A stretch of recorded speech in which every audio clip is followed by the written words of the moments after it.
Videos میں ہم آپ کو دنیا بھر سے ان شخصیات کے بارے میں بتا چکے ہیں جنہوں نے اسلامی تعلیمات سے متاثر ہو کر دین حق کو اپنی زندگی کا حصہ بنایا، مگر آج ہم آپ کو کچھ بد نصیب اور ایسے بدبخت افراد کے بارے میں بتانے جا رہے ہیں جنہوں نے دولت اور شہرت کی حصول کے لیے دینی اسلام کو خیر آباد کہہ کر کفر کا رستہ ہمیشہ کے لیے چن لیا۔ ان بد نصیب افراد نے دنیائی عیش و عشرت کے خاطر نہ صرف اسلام کو چھوڑا بلکہ اپنے آقاؤں کو خوش کرنے کے لیے اسلام کو بدنام کرنے کی ہر ممکن کوشش کی۔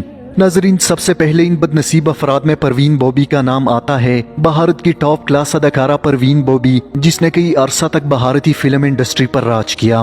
اس اداکارہ نے دولت اور شہرت پانے کے لیے ہر وہ ناجائز کام کیا جس کا کوئی مسلمان سوچ بھی نہیں سکتا۔ دولت اور شہرت پانے کے لیے ہر طرح کے فحش سین عکس بن کیے، جبکہ جان کر آپ کو حیرت ہوگی کہ اس اداکارہ کا تعلق ایک پختون گھرانے سے تھا، جبکہ بعض لوگوں کا کہنا ہے کہ پروین بوبی ازبک گھرانے سے تعلق رکھتی تھی۔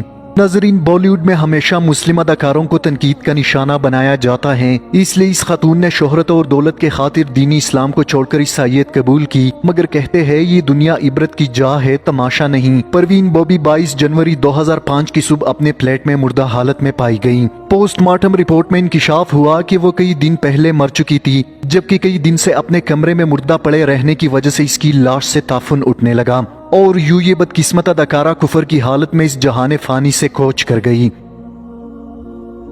ناظرین، اس کے علاوہ بات کرتے ہیں سابق امریکی صدر باراک حسین اوباما کی۔ اکثر امریکی اس بات کو مانتے ہیں کہ سابق امریکی صدر باراک حسین اوباما کرسچن نہیں بلکہ مسلمان ہے، جبکہ اس بات میں کوئی شک نہیں کہ باراک حسین اوباما کی آباء و اجداد مسلمان تھے۔ باراک اوباما کے والد کا تعلق کینیا کے ایک مسلمان خاندان سے تھا، تاہم باراک اوباما نے اسلام کو چھوڑ کر کرسچن بننے کو پسند کیا۔ سن 2021 میں باراک اوباما کی دادی وفات ہوئی، جس کو اسلامی روایات کے ساتھ دفنایا گیا۔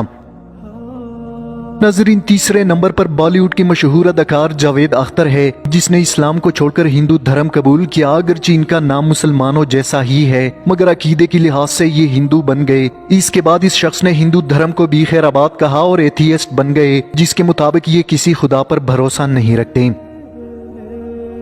ناظرین، چوتھے نمبر پر سنجے دت کی والدہ نرگس دت، جس کا شمار بالی ووڈ کی مشہور اداکاراؤں میں کیا جاتا ہے، جس کا تعلق ایک مسلمان گھرانے سے تھا، مگر فلم انڈسٹری میں کام کرتے ہوئے اس کو ایک ہندو اداکار سنیل دت سے پیار ہوا۔ یہ اداکارہ سنیل دت کی پیار میں اس قدر بھٹک گئی کہ اپنا دین چھوڑ کر اپنے پیار کے خاطر ہندو مذہب قبول کیا۔ شادی کے بعد نرگس نے اپنا اسلامی نام تبدیل کیا اور اپنا نام نرما دت رکھ دیا۔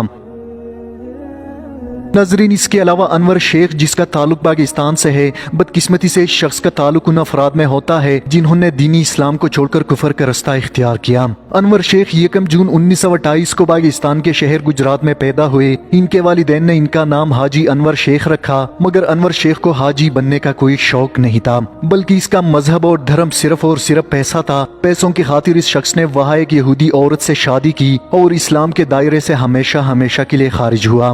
اس بد نصیب انسان نے اپنا نام بھی تبدیل کیا اور اپنا نیا نام آنی رود گیان شکا رکھا۔ اس نے نہ صرف اسلام کو چھوڑا بلکہ اسلام کے خلاف مختلف مضامین بھی لکھے، جس میں اسلام کو ایک قید اور پسماندہ مذہب کی صورت میں دکھایا گیا۔ ناظرین، ہماری لسٹ میں ایک اور بد نصیب خاتون جس کا تعلق ایران سے ہے۔ انتہائی مذہبی گھرانے سے تعلق رکھنے والی یہ خاتون ایرانی بادشاہ رضا شاہ پہلوی کی بہن تھی، جس کا نام شمس پہلوی ہے۔ اس عورت نے ایران میں اسلام کے خلاف زبردست تحریک چلائی، جبکہ اس کا بھائی رضا شاہ پہلوی وہ نام نہاد مسلم حکمران تھا جس کو اسلام سے شدید نفرت تھی، جس نے ایران میں عبایا اور پردے پر مکمل پابندی عائد کی اور جو بھی عورت پردہ کرتی اس کو جیل میں ڈال دیا جاتا، جبکہ رضا شاہ پہلوی کی بہن مغربی کلچر سے بہت زیادہ متاثر تھی۔ اس خاتون نے سال 1940 میں اپنے شوہر اور بچوں سمیت اسلام چھوڑ کر عیسائیت میں داخل ہوئی، مگر اس عورت کا انجام بہت ہی برا ہوا۔ کہا جاتا ہے کہ دوران سفر شمس پہلوی کی گاڑی میں آگ لگ گئی، جبکہ یہ بدبخت عورت گاڑی سمیت جل کر راکھ ہو گئی تھی۔ ناظرین، اس کے علاوہ فاطمہ ثنا شیخ، مشہور بھارتی اداکارہ کو کون نہیں جانتا۔ بھارتی فلم دنگل سے شہرت کی بلندیوں تک پہنچنے والی اداکارہ فاطمہ ثنا شیخ، جس کا والد ایک کشمیری مسلمان ہے جبکہ ان کی والدہ ایک کشمیری ہندو ہے، مگر فاطمہ شیخ اور اس کی والدہ دینی اسلام کی کافی قریب تھیں۔ مگر کچھ عرصہ قبل فاطمہ نے اچانک یہ اعلان کیا کہ انہیں نہ مسلمان کہا جائے اور نہ ہی ہندو، کیونکہ ان کو کسی مذہب کے ساتھ کوئی دلچسپی نہیں۔